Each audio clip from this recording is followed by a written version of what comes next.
باب استحباب طیب الکلام و طلاقت الوجہ عند اللقاء۔ یہ باب ہے ملاقات کے وقت اچھی طرح بات کرنا اور طلاقت الوجہ، خند پیشانی سے پیش آنا پسندیدہ عمل ہے۔ تو ملاقات کے وقت بات اچھی کرے اور چہرہ مسکراتے ہوئے پیش آئے، یہ مستحب عمل ہے، پسندیدہ عمل ہے۔ اللہ پاک نے حضور صلی اللہ علیہ وسلم کو بھی یہ حکم کیا کہ مومنوں کے لیے نرم ہو جائیں، نرم گوشہ رکھیں۔ سورۃ ہجر آیت 88 قال اللہ تبارک و تعالی واخفض جناحک للمؤمنین۔ اللہ تعالیٰ نے ارشاد فرمایا کہ اے نبی جی، آپ اپنے بازو کو مومنوں کے لیے پست کر دو، جھکا دو، نیچے کر دو۔ اس آیت کریمہ کا مطلب یہ ہے کہ حضور صلی اللہ علیہ وسلم کو مسلمانوں کے ساتھ، مومنوں کے ساتھ تواضع اور نرمی کے معاملے کی نصیحت فرمائی گئی کہ آپ کافروں کے لیے حکم نہیں ہے، ان کو سختی سے جواب دیں۔ ہاں، تبلیغ جو طریقہ کار ہے وہ فرض منصبی ہے، وہ آپ صلی اللہ علیہ وسلم کو تبلیغ میں کافروں کو، عام لوگوں کو تبلیغ کرے نرمی سے، باقی کافروں کو ڈراتے رہنا ہے کہ بھئی نہیں مانو گے تو تمہیں یہ سزا ملے گی۔ اور سورۃ آل عمران 159 آیت میں ہے کہ اگر آپ سخت دل ہوتے تو لوگ آپ سے بھاگ جاتے تھے، اللہ نے نبی کو نرم دل فرمایا۔ قال اللہ تبارک و تعالی ولو کنت فظا غلیظ القلب لانفضوا من حولک۔ اللہ تعالیٰ نے ارشاد گرامی فرمایا، اللہ تعالیٰ فرماتے ہیں کہ لو کنت فظا، آپ اگر تندخو ہوتے، غلیظ القلب، سخت دل، لانفضوا من حولک، تو یقیناً یہ آپ کے پاس سے بھاگ جاتے۔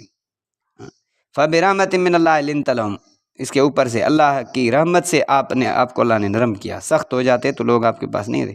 آج بھی لوگ خوش اخلاق، نرم خو اور مہربانی والے کے ساتھ قریب ہوتے ہیں، بھائی جو کوئی ہنسی مزاح ہو، لطیفے بھی سنائے، اچھے اخلاق سے گرے ہوئے نہیں، ہر وقت ہنساتا ہو، دائرے اخلاق میں بھی ہو، سب کو اس کے پیچھے ہوں گے۔ میں نے آپ کو بتاتا چلوں کہ ہمارے ہاں ایک 18 گریڈ کے ہیڈ ماسٹر پریل منگریو صاحب، پریل بیدار منگریو، آفیسر ہائی اسکول کے ہیڈ ماسٹر، ریٹائر ہوئے، پھر 60 سال کے بعد مفتاح علوم حیدرآباد میں وہ عالم بنے، پھر جامعہ انوار العلوم کنڈیارو شیخ ڈاکٹر مفتی ادریس عمرو، محمد ادریس عمرو صاحب کے پاس 1 سال تخصص فتویٰ فی الفقہ کیا، مفتی بھی بنے۔ وہاں میں نے دیکھا کہ تمام طلباء اس کے ارد گرد، کیونکہ وہ شاعر بھی تھے، ادیب بھی تھے، ہنسی مزاح والے بھی تھے، کوئی اس کے کپڑوں میں ناڑا ڈال رہا ہے، کوئی اس کے کپڑے دھو کر آ رہا ہے، کوئی کپڑے استری کر کے دے رہا ہے۔ خوش مزاج کے پیچھے ہر کوئی ہوتے ہیں، سخت اور سنگ دل کے پاس کوئی نہیں ہوتا۔ یہ نرمی ہونا اور طبیعت سے کجی ختم ہو جائے، یہ بھی اللہ کی طرف سے مہربانی ہے۔ ان عدی بن حاتم رضی اللہ عنہ قال رسول اللہ صلی اللہ علیہ وسلم اتقوا النار ولو بشق تمرۃ فمن لم یجد فبکلمۃ طیبۃ متفق علیہ۔ اس حدیث میں ہے کہ جہنم سے بچو کر کے کھجور کے ٹکڑے سے ہی کیوں نہ ہو۔ عدی بن حاتم رضی اللہ عنہ سے روایت ہے کہ فرمایا رسول اللہ صلی اللہ علیہ وسلم نے، جہنم سے بچو اگرچہ کھجور کے ٹکڑے سے ہی ہو، بس جو شخص نہ پائے، فمن لم یجد، جو نہ پائے، فبکلمۃ طیبۃ، وہ اچھی بات کے ذریعے، جس کو اتنا بھی پیسہ نہیں ہے کہ کھجور کا ٹکڑا ہی دے دے، تو اچھا بولنا بھی جہنم سے نجات کا ذریعہ ہے، چھٹکارے کا ذریعہ ہے۔ تمر کہتے ہیں کھجور کو، جس کا جمع تمارات، تمور، تمران، یہ سب ہیں۔ اور جہنم سے بچنے کے لیے صدقہ کرنا، کچھ بھی نہیں تو اچھا بول، یہ بھی صدقہ ہے، جہنم سے بچنے کا، خلاصی کا ذریعہ ہے۔ آگے حدیث میں ہے کہ اچھی بات کہنا بھی صدقہ ہے۔ ان ابی ہریرہ رضی اللہ عنہ ان نبی صلی اللہ علیہ وسلم قال والکلمۃ الطیبۃ صدقۃ۔ ابو ہریرہ رضی اللہ عنہ سے روایت ہے کہ بے شک رسول اللہ صلی اللہ علیہ وسلم نے فرمایا کہ اچھی بات کرنا صدقہ ہے۔ وہ بعض حدیث تقدم بطولہ، یہ ایک حدیث کا ٹکڑا ہے، پوری حدیث پہلے گزر چکی ہے۔ تو یہ اچھی بات، طیبت معنی پاکیزہ چیز، تاب یطیب طیبتاً، لذیذ ہونا، میٹھا ہونا، اور طیب یطیب تطیباً، یہ معنی خوشبو لگانا۔ تو حدیث میں ہے کہ بھائی اگر مال نہیں تو پھر اچھا بول ہی کے ذریعے صدقہ کر دو، آپ کے لیے، آپ کے فائدے میں ہوگا۔ آگے حدیث ہے کسی نیکی کو بھی معمولی نہ سمجھنا چاہیے کہ بھئی ہلکی ہے چھوڑ دے، نہیں۔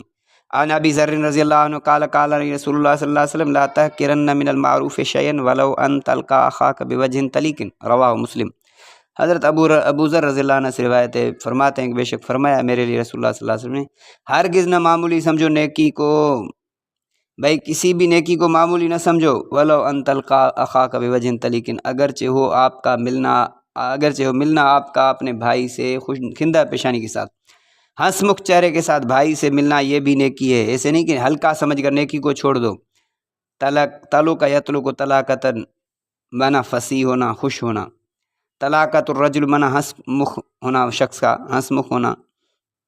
لا تحقرن من المعروف شیئا، مانا اچھے کام کو کبھی معمولی نہ سمجھنا چاہیے۔ معروف نیک کام کو کہتے ہیں جو شرعی حساب سے پسندیدہ عمل ہو، وہ چاہے کتنا ہی چھوٹا ہو اسے ہلکا نہ سمجھا جائے۔ تو دوستو اس پر ہمیں عمل کرنا چاہیے۔